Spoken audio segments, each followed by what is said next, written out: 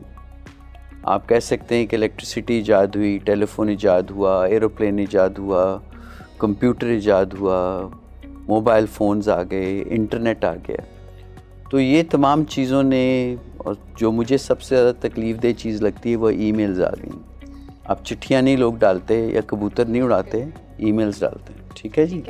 سو یہ انگزائٹی یا اسٹریس جو ہے یہ ڈیزائن کیا گیا ہے ٹو پروٹیکٹ ہیومن بینگس. یہ کافی پریمیٹیو سا رسپانس ہے. تو پریمیٹیو رسپانسز جب ہر وقت جاری رہیں تو وہ ایک کرونک اسٹیٹ آف انگزائٹی میں, اسٹریس میں تبدیل ہو جاتا ہے, اور اسٹریس پھر کانسٹنٹلی ایوالوز انٹو انگزائٹی. بہت سے لوگوں کو میں نے دیکھا ہے کہ ان کو سمٹم انگزائٹی کے ہوتے ہیں لیکن وہ کہہ رہے ہوتے ہیں ہمیں اسٹریس ہے. ٹھیک ہے, تو کیا ڈفرینس ہے انگزائٹی اور اسٹریس میں؟ کیا difference? Well, there isn't much difference really. Stress, anxiety, panic, worrier, they're all interchangeable kind of words. But جب ہم anxiety یا anxiety disorder کا لفظ یوز کرتے ہیں, so that actually signifies a certain pathology. Exactly. یعنی کہ وہ بیماری کی ایک صورت کو بیان کر رہا ہے. بالکل. تو ہم تھوڑا سا میں ایلیبوریٹ کروں گا کہ اسٹریس اور اسٹریسز میں کیا فرق ہے. جی بالکل. سو اسٹریسرز ہوتے ہیں جو اسٹریس کریٹ کرتے ہیں. ٹھیک ہے. So the stressors have to be so intense to be able to create an emotional or what shall I say cognitive overload. جب کوگنیٹیو اوور لوڈ ہو جاتا ہے تو انسان کی قوت برداشت سے وہ چیز آگے نکل جاتی ہے. اور وہ کئی دفعہ ایسا بھی ہوتا ہے کہ اوور پلے کرتے ہیں لوگ کچھ سوچوں کو اپنے دماغ میں, تو ایک کانسٹنٹ فائٹ اینڈ فلائٹ کے رسپانس کے موڈ میں رہتے ہیں. اب پارٹلی آپ کے سوال کا میں جواب دوں کہ different individuals handle stress differently. ٹھیک ہے جی. And even the same individual can handle stress in different situations differently.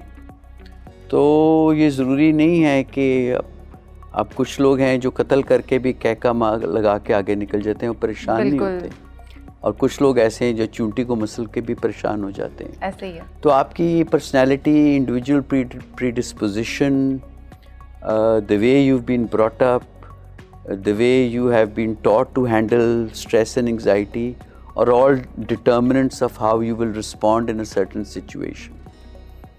تو اگر ماں باپ کو ہم نے کرونکلی وری کرتے دیکھا ہے, فکر کرتے دیکھا ہے, بچے کو زیادہ ٹوکا آپ نے بچپن میں, یا زیادہ کیئرفل آپ کی اپ برنگنگ ہے, تو وہ بچے کانفیڈنس بیسکلی زیادہ ایکوائر نہیں کر پاتے, and it is possible then that they become anxious individuals.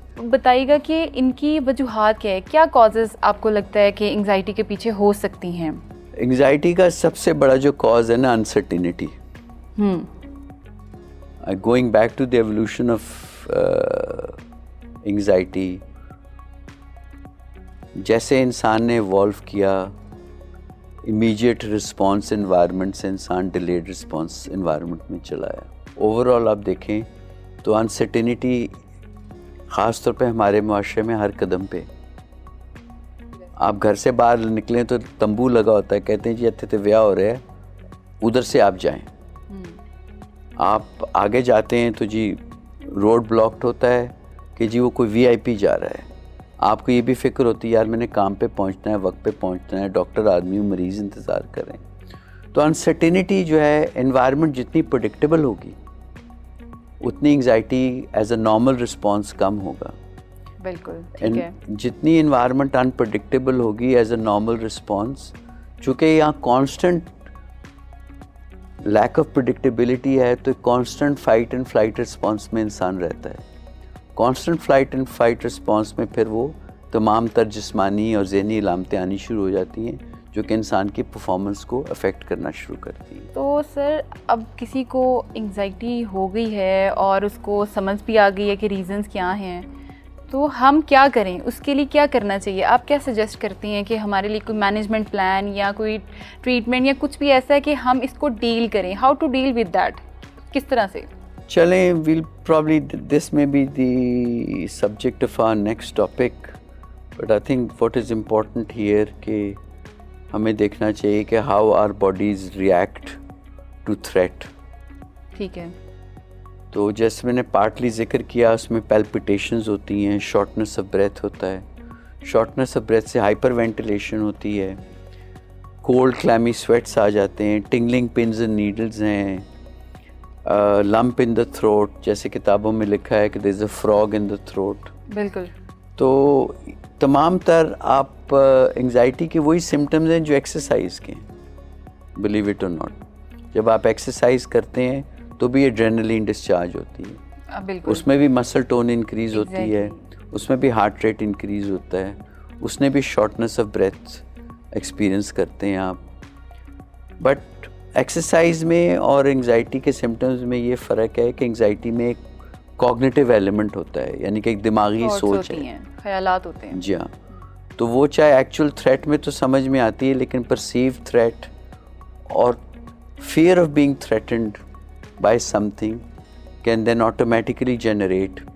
میں اکثر کچھ لوگوں کو ایسے اس چیز کو سمجھاتا ہوں کہ پیلپٹیشنز ہوئیں, کامن ریفرلز آتے ہیں ڈاکٹر سے, پیلپٹیشنز ہوئیں تو اب مریض کو تو نہیں نہ پتہ, وہی سمجھتا ہے کہ یار مجھے ہارٹ اٹیک ہو گیا, پسینہ بھی آ رہا ہے, سویٹنگ بھی ہو رہی ہے, دل کی دھڑکن بھی تیز ہوگی, یا سانس بھی نہیں لی جا رہا, تو ایک لے person will perceive this as heart attack. بالکل.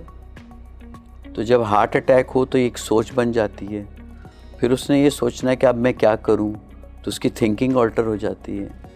تو تھنکنگ آلٹر ہوگی تو وہی سوچے گا یار ڈاکٹر کے پاس جانا ہے. So altered thinking will then lead to altered behaviour. ٹھیک ہے, ڈاکٹر کے پاس جائے گا, ڈاکٹر اس سے کہے گا یار تینوں کچھ بھی نہیں, ہاں کچھ نہیں ہے, but the doctor will not explain کہ یار یہ تمہاری palpitations are not of cardiac origin or your lump in the throat is not of physical nature, میں نے تمہیں چیک کر لیا ہے, لیکن یہ پرابیبلی انگزائٹی ریلیٹڈ ہے اور فلاں فلاں ڈاکٹر کے پاس یا فزیشین کے پاس چلے جاؤ. تو یہ جو مریض ہیں انگزائٹی کے, یہ تو they are a gold mine for doctors. ٹھیک ہے, یہ ایک ڈاکٹر کے پاس جائیں گے, اس نے کچھ نہ کچھ تو نکال ہی لینا, وہ اگلے ڈاکٹر کے پاس جائیں گے. بالکل. تو پلر ٹو پوسٹ بھاگتے رہتے ہیں بیچارے. تو ہمارے پاس تو بہت وہ آئدر پہنچتے ہی نہیں ہیں یا بہت لیٹ پہنچتے ہیں. بالکل ٹھیک ہے. Thank you so much sir, coffee informative session رہا ہے. میں امید کرتی ہوں آج کا سیشن آپ لوگوں کے لیے بہت انفارمیٹیو ہوگا, کیونکہ آج کے سیشن میں ہم نے بہت ساری چیزیں جو ہیں وہ سیکھی ہیں کہ صرف یہ نہیں دیکھا کہ انگزائٹی ہوتی کیا ہے, اور ہم نے یہ بھی جانا ہے کہ وہ بیسیکلی اس کی کریشن کہاں سے ہوئی ہے, اس کی ہسٹری کیا ہوئی ہوئی ہے. اس کے علاوہ اگر آپ کا کوئی بھی سوال ہے تو آپ کمنٹ سیکشن میں ہم سے پوچھ سکتے ہیں, ہم ڈیفینیٹلی اس کا جواب دیں گے. اسی کے ساتھ مجھے دیجیے اجازت, نئے سیشن میں نئے مہمان کے ساتھ نئے ٹاپک کے ساتھ دوبارہ حاضر ہوں گے. تب تک کے لیے اپنا بہت سا خیال رکھیے گا. اللہ حافظ. ویلاگ سینٹرل کی ویڈیوز دیکھنے کے لیے ہمارا چینل سبسکرائب کریں اور بیل آئیکن پر کلک کریں تاکہ آپ ہماری تمام نئی آنے والی ویڈیو سے باخبر رہ سکیں.